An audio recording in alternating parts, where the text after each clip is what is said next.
I saw it, when I first saw it, I went, well, he never buys anything, so heck, I'll take him up on that. This will be the first time he breaks that wallet out. And then like a week later, sir, it's for 160 people you're on a lunch with. And I went, okay, what are we talking about?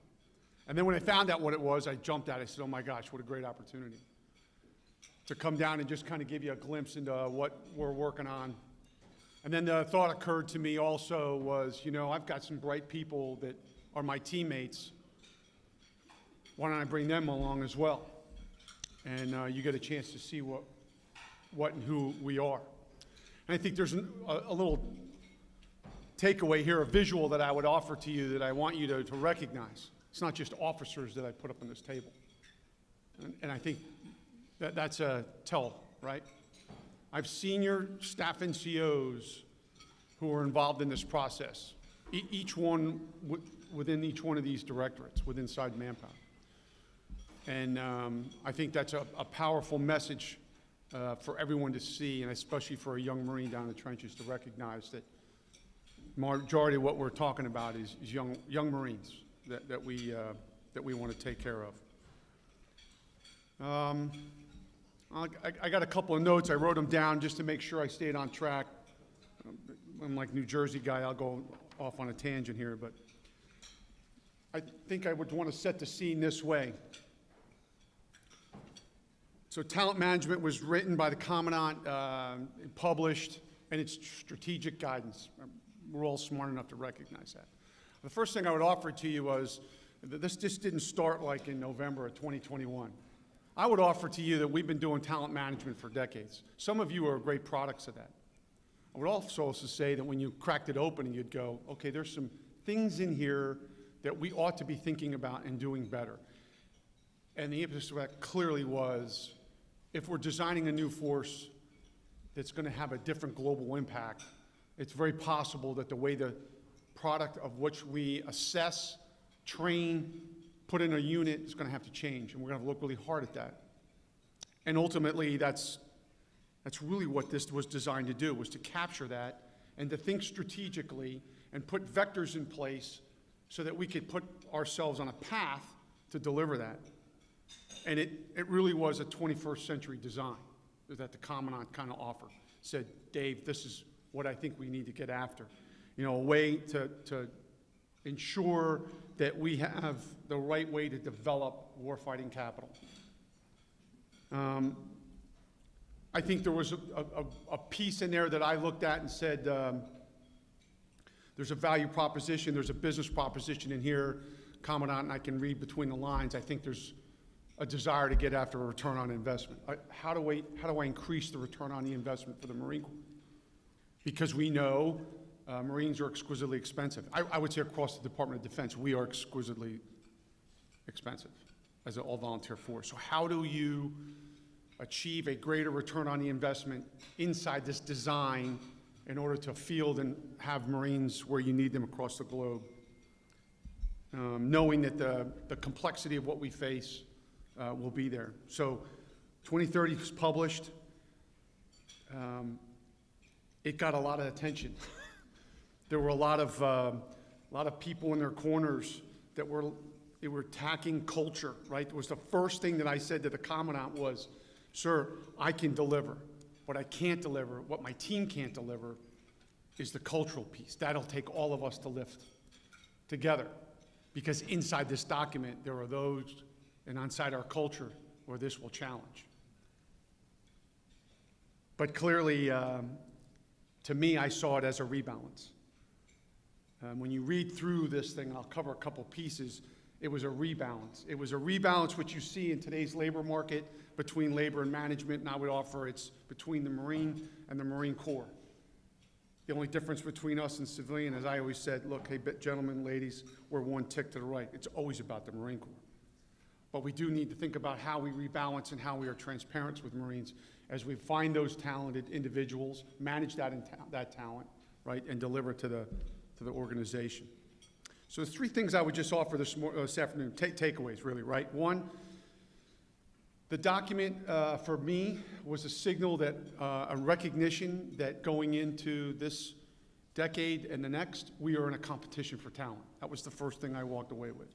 recognizing that we are absolutely in competition for talent, and you have to have the means to identify, assess, and retain that talent, and you have to understand what that talent is.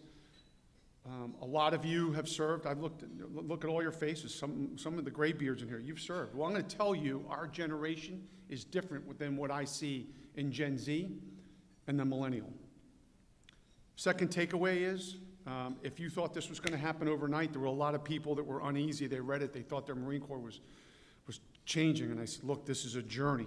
This is a multi-year effort. It is going to take time. Some of the things that are in this document, some of the things that we are working on, I don't have the answers to. My team doesn't have the answers to. But through rigor and study and through a disciplinary process, you can get to where you know the knowns and make some decisions. And then the last thing I think that I would say to take away here is make no bounds about it. There's nobody in Manpower, and I don't think anybody in USS Marsh building that doesn't recognize, and I think most Marines, all of you know, it's always been about the people. The Marine Corps has always been about the Marine Corps, about people in the Marine Corps and their families, because we know we're recruiting Marines and we're retaining families. That's how you get Marines to stay and be a part of a fighting organization. But it's always been about the people. Now, there are times when it would look, for some of us, we'd say, well, we talk a lot about buying missiles and trucks and comm gear, and yes, I got it, you got to arm with 21st century tools, but it has always been about people. There are 3 lines of effort in this thing, and I'm just going to briefly talk about this, and then I'm going to have all of you come up here, and then we can have a conversation. But I would frame it this way. I looked at it in 3 things that Commandant kind of articulated for us and the things that we were working on. First was, I know we look at how we build and retain the force. And there are a slew of things that are underneath that line of effort. But there were already some really neat things that we were working on that we gave to the Commandant and said, we think these will illuminate to the future. We need to incorporate this into our plan, into this process, into providing this, how we're going to develop talent. One of them was, how do I partner with Jason so that Jason and I can clearly see the picture on a challenging market, providing those tools and assess those young individuals to come into the Marine Corps with what we want. Again, remember the return on the investment piece. How can I help him? How can I help him be more efficient? How do I help Dale, who's responsible for training, be more efficient? And, you know, put great Marines on that problem when you're thinking about building and retaining forces. You know, here's my plug for MPS, right? I got MPS grads can go in the back of a room and came down to my office a little over a year and a half ago and said, sir, think FedEx. So, or think Amazon Prime that drops a box on your desk or your front doorstep. We've created a model so we can tell you when to put the Marine on the yellow footprints so that he goes through and we maximize when he shows up into an organization and we reduce the P2T2, right? The transient part of training. Incredible. So think about that tool, right? So inside those are just kind of some examples in there. Another one that we were working on was a retention prediction analysis tool, so partnering with Johns Hopkins. OSD gave the Marine Corps money because we were the only ones willing to play with it. And recognizing that, you know, we have big data. And data allows you to do some things and be smart in which the direction you're achieving to go. This particular retention prediction network has got great promise. So put machine learning on top of this, put the right attributes in this. What Johns Hopkins is teaching us is we can identify whether Johnny or Sally is going to have the longevity in the legs, which basically helps the tool for him, and it helps us identify where to shop for those talents. That has got great promise. That is already underway. The second one I would say is how do you manage and develop really where Mike Borschulte sits, right? There were a lot of things in there that we're already after, but the Commandant challenges us in this space and says, look, we really want to get after and thinking of the problem differently. And if you go back to this is a people's business and you look at where we want to find those people, How do you offer them opportunities to serve while still providing that return on the investment to the Marine Corps, and do it so that you have the lethality that you need for a warfighting organization? I will just drop anchor on one point right here. I was sitting in front of the HASC, and the first question, the first zinger that came to me, and I knew it was going to come, and I know it's talked about in smoky bar rooms around here in Quantico, was this concept of lateral entry. What does that mean for the Marine Corps, lateral entry? And depending on who you spoke to, there was all kinds of great ideas of what they thought that was. And I think, like I told this this congressman, sir, you really need to understand what the Commandant said. And he was very specific, but it kind of got lost in translation. The Commandant said was, I recognize that I have exquisite skill sets that I will need for the future force that is going to operate in contested environments, that will be in a stand-in inside the WES as a stand-in force, inside multi-domain. It is going to take a challenge to attract those individuals to bring them in to the Marine Corps. How can I do that? Dave, where are you on cyber? Where are you on communication specialists? Where are you in those exquisite things that are going to operate in the EW space for us? Where are the Marines that are going to round out the MiG? Really exquisite skill sets. And how do you go about finding those? And we were thinking long and hard about that, right? So in the smoky back room, it was, oh my gosh, we're just going to sign Johnny up with purple hair, come out of George Mason University, and he's going to join the Marine Corps and bypass everything. And it was like, oh, everybody freaked out. Depending on if you were in what MET you were in or what division you were in, oh, you can't send me a gunnery sergeant who's never been to, stop. That's not what we were talking about. This concept is a concept that we are exploring, thinking about how do you attract a man or a woman with the skill set that we want, given the congressional authorities that I already have, we possess. So Congress has already told us, you can, through constructive credit after post-baccalaureate, bring people in the Marine Corps and put them at a different pay grade and scale commensurate with that education. And we went, okay, that makes sense. So you could be the young man or woman, let's just say a man who's got cyber experience who wants to be in the military. You're going to go to officers candidate school, and you are going to go to the basic school. But when you show up at Fort Meade into a combat CPT, a combat team, doing cyber, you may be a major by the time you show up there. I mean, think about that for a second. That's what we were referring to and thinking about, and how do you manage that individual so that you can round out those expertise. So I throw that one there. The second one I want to just drop anchor on a little bit here is the Commandant has talked about, again, when you think about return on investment, how do you retain the force? What do you retain the force? Most of you grew up in a Marine Corps where we brought a cohort in and 75% of it went home. We kept 25% of it. And we did it year after year after year after year. And the idea was, boy, we're giving a lot of talent up. Is there people inside that maybe we can keep a little more? And how would you do it? And what would the requirement be from CD&I building a formation that says, yep, that's commensurate, you can retain X? We're still studying that. But there's great interest in how you mature the force, because there is a proposition that needs to be explored. Can you reduce non-EAS attrition? Can you lower costs in the supporting establishment? Can you do those things that provide you that offset while having a little bit more in a formation that has just a little more maturity? Don't know which way that goes. I would tell you the Commandant is pushing really hard to explore what does that mean. I would also tell you right now in the Marine Corps, to tell you where we are. We think we've already stepped out on that. So we've already increased the top 6 staff NCO ranks in the Marine Corps. It's already been done. It's already been published. We're already fielding against it. We've already increased the number of officers in various formations.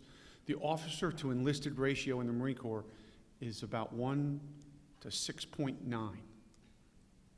It was 1 to 11 when I came in the Marine Corps in 1987. So there already is some maturity laid in there, right? But that gets a lot of attention. And then the last thing I think really quickly is The third line of efforts, how do you inform and how do you interface? This is exciting right here, right? This is what I think a lot of people get interested in. I said something about data, right? I looked at this about 1.5 years ago when we were the first to jump to the cloud. So we went to AWS services, jumped to the cloud and said, okay, boss, put the entire Manpower portal on the cloud. Single service, multiple applications. We now have the ability now to put 21st century tools against the monitor. I'm embarrassed to tell you that if you were to go to the USS Marsh, go to the third deck and go see your former monitor in his little cube where you went, they're still using the same thing that you used when you were back in the Marine Corps. Spreadsheets, you know, one sheet over here, and who were you again? I have this idea, this thing that I kind of been prescribing to is the Ender's Game from the movie, Ender's Game, where I want total asset visibility, I want total information visibility. Start pulling those things into the cloud, put them so that they interface in the data on this one pipe, and allow an individual to be seen in great transparency. Allow the individual to see the options with great transparency. Allow the dialogue and the mentor to come in and provide richness to that conversation. Allow that to be seen. For the pilots in the room, MMOA 2 already has all of M#. I can see every qualification on every pilot. That's the step in the right direction. Now I got to pull in McTims, right? I got to pull all the training data in from around the Marine Corps and continue to pile this on so that I have Ender's Game. Ultimately, what I think the future looks like for the Marine Corps, and this freaks some people out.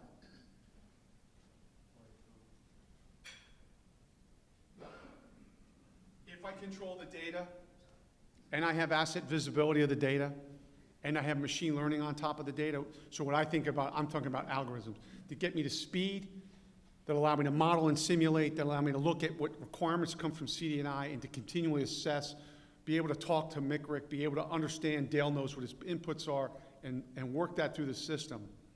Imagine in the future, I'm Lance Corporal Dave Ottignon, and I walk up into San Mateo, and I'm in the 5th Marines, and I've got my little PED. Now, I know there's a lot of people here that are going to go about PEDs, right? But let's just hear me out for a minute. And I walk into San Mateo. Ding, welcome to San Mateo there, Lance Corporal Ottignon, report to building, whatever. Because I can see him, he knows where he is, right? We know, because I can see him, I pop him. I populate it. He goes to the company gunny. He fills out everything, just like USAA getting car insurance. Fills out everything I need about him right there. And all of a sudden now the company gunny, the battalion commander, regimental commander, division, the ones, me, back here at the corporate level, we see him. He populates and we have him. Total control of the asset. I minimize all the overhead for the administration piece of it. Now just put yourself forward in the stand-in force somewhere in the Pacific. Same principle. That freaks some people out. That's just kind of thinking out of the box. How could you, I'll give this back to you, Ty. What's all this stuff you got on here, man? Delete that. But this is a great space to play in. I would offer you this is the most exciting place that we have been playing in. Trying to bring in some of those tools that I described, or predictive analysis tools, things that allow me for shipping, things that allow me to do MOS selections, things that allow me to put algorithms on top in order to create speed and transparency.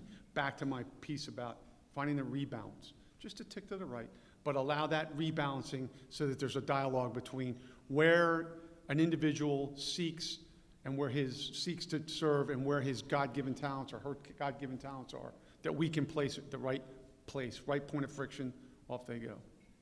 A lot in here, and I'm just gonna stop there. I'm gonna ask my crew, probably because the microphone's here, it's probably best to take a seat up here. And I'll stop there. I just wanted to kind of give you those 3 lines of effort that kind of bucketed how I see it. The 3 takeaways are very, very important for me to make sure you know. We know we're in competition. You should know that Jason's job to find talent to come in the Marine Corps is at its greatest challenge. Careful. Greatest challenge right now to go and find Marines to serve. Why? Direct access is one. COVID. Can I go see them? Can I get to them? Then there's a whole bunch of different things going on in today's society with regards to service. Jason's got to go plow through that. So we got to be really good about understanding that we're in competition. What's the Army giving bonus there, Jason, for an 18 Bravo? It's like 40, 50 grand? 50,000. Yeah, 50 grand. They're offering a young 18-year-old 50 grand to be a rifleman in the Army. So think about that. Now, we have a different model in that competition, right? Once we hook you and you get in, you want to serve a next enlistment as an infantryman, I'll give you 40 grand on the back end of that. That's the return on the investment. Remember, this is going to take time, and it's always about the people. So